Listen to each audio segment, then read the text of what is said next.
Okay, so this is the first week of something brand new I'm doing. It's going to be called, it's tied in with bcspirits.com, my BC Spirits website.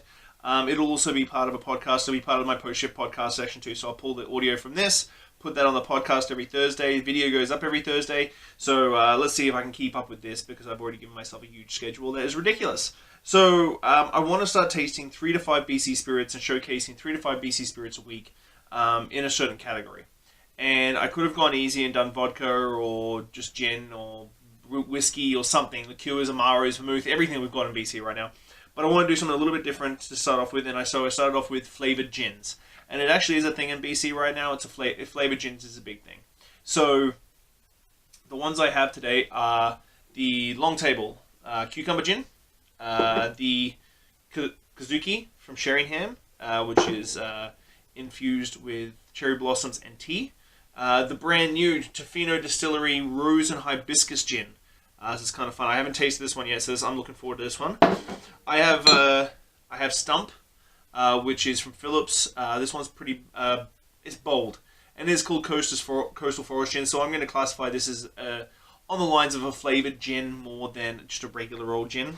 And then finally, the one we're tasting today is the Black Moon Smoked Rosemary Gin from Legends in the Naramata Bench. So, flavored gins is definitely something that's become big. It's always been big in Europe and that sort of thing. So I'm glad that it's sort of started coming to BC. So let's kick it off with some Long Table. Long Table is based in Vancouver. And so what they do, this is a conventional spirit. So it's a conventional gin. So they use neutral grain spirit. Then they infuse it with their botanicals, and then the final step is they put it through a filter of cucumbers, and that's the final distillation. Now, for me, I'm a little bit snuffy today, but it's just cucumbers for days. And for me, the beautiful thing for this is that it is a substitute for Hendrick's. If you go in local spirits, it's a good substitute for Hendrick's. Just cucumbers for days on the nose, and not just the green, but also the skin. But then you've got that beautiful citrusy tones that the Long Table Gin is known for. And then you've just got that juniper characteristic and that structure.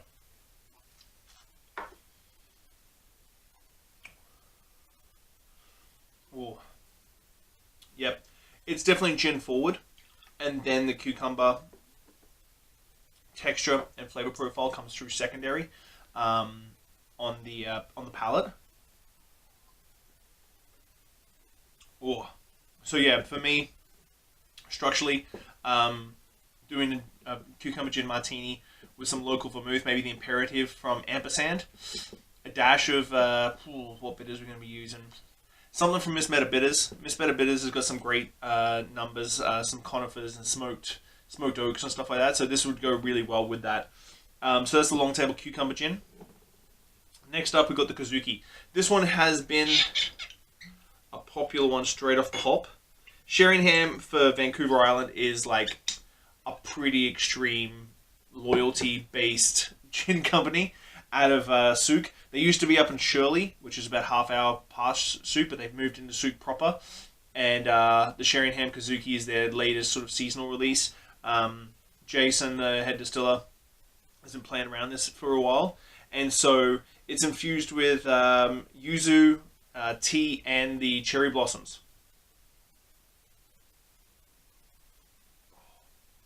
And man, the cherry blossoms just come through crazy. And it's insane how something so delicate like cherry blossoms come through on a distillate so much, because it's hard to imagine something that gets bruised so easily on the tree can actually like withstand heat and distillate vapor.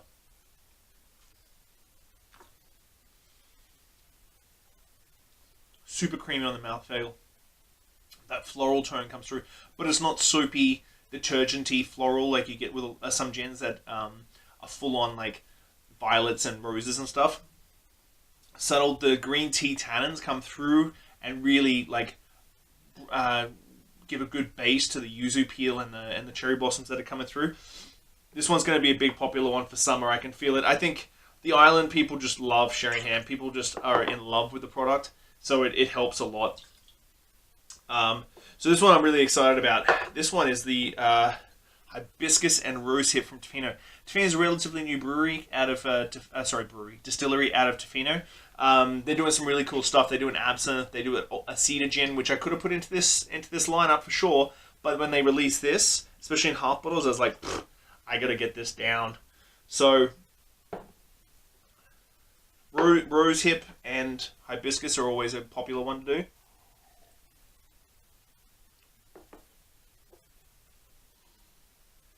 Oh, hibiscus sweetness on the nose straight away.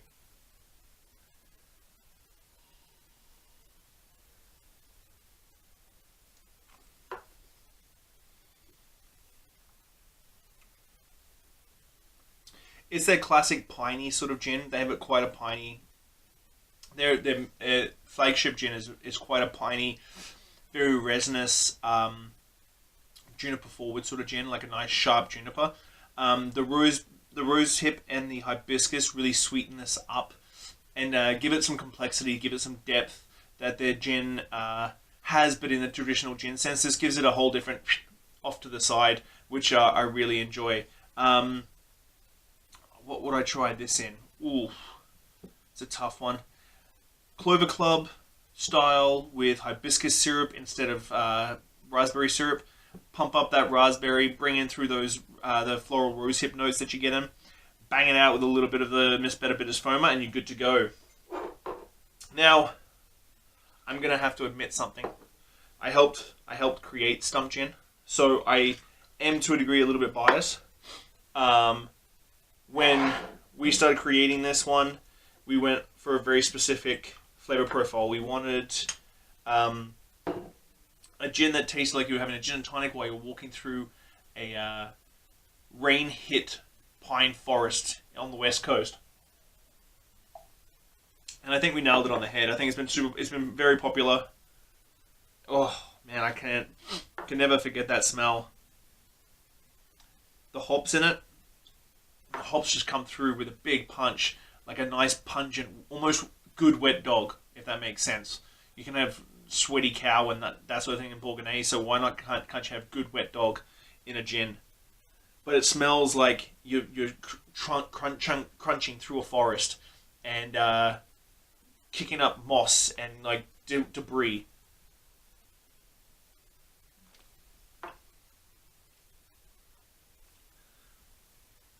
Oh, on the palate, just that beautiful pine needle.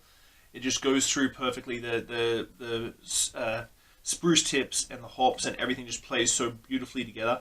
It really is a West Coast gin in the true sense of like what a West Coast rainforest would taste like. But it is a particular gin that particular people like. Some people love it. It's a polarizing gin. But I think there's a few things, like this one's probably more polarizing and probably the closest to the next one too. But it's one that people either love or hate. But every gin, especially local gins, have its place.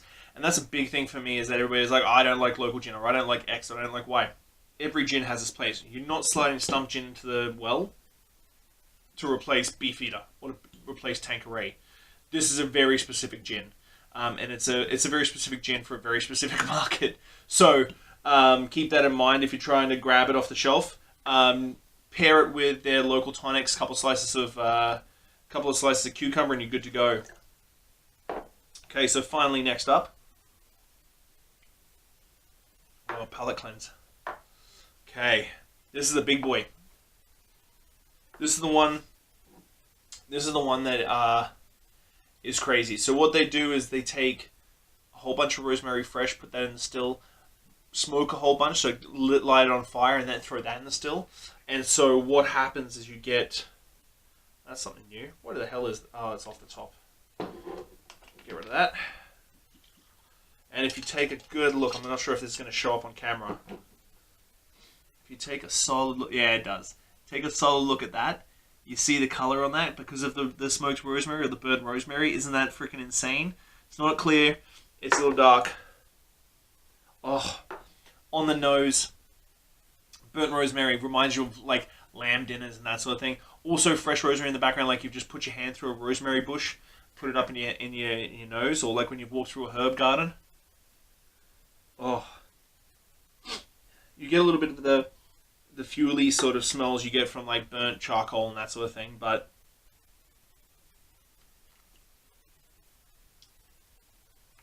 on the palate, just rosemary, burnt rosemary, like just these different levels of rosemary, fresh, dried, burnt, everything. And it just keeps going on and on and on. But again, it's another gin. Whoa. I'm glad I did this one last because it's freaking going to kill my palate for the rest of the afternoon. When you use these, like, go for floral tones. So they'll sweeten it up, bring through that smoke really nicely, and build on that sort of flavor profile. Like, do a Tom Collins with lavender syrup, shake and strain, topped up with some artisanal soda or something, a flavored soda, which you can get tons of, like dry soda from the market on Yates if you're here in Victoria. And play around with that. Rhubarbs go really well. When it comes to making cocktails with all these, pick out the flavor. Go to your flavor Bible. If you haven't got the flavor Bible, please buy it on Amazon as soon as you can, because it is the best guide for when you're making cocktails at home. And look to the flavor Bible for cucumber, and then find something that works with cucumber.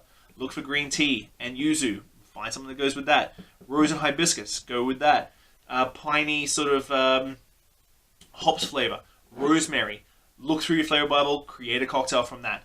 But, so that's the first episode. I'm going to keep these under like 15 minutes.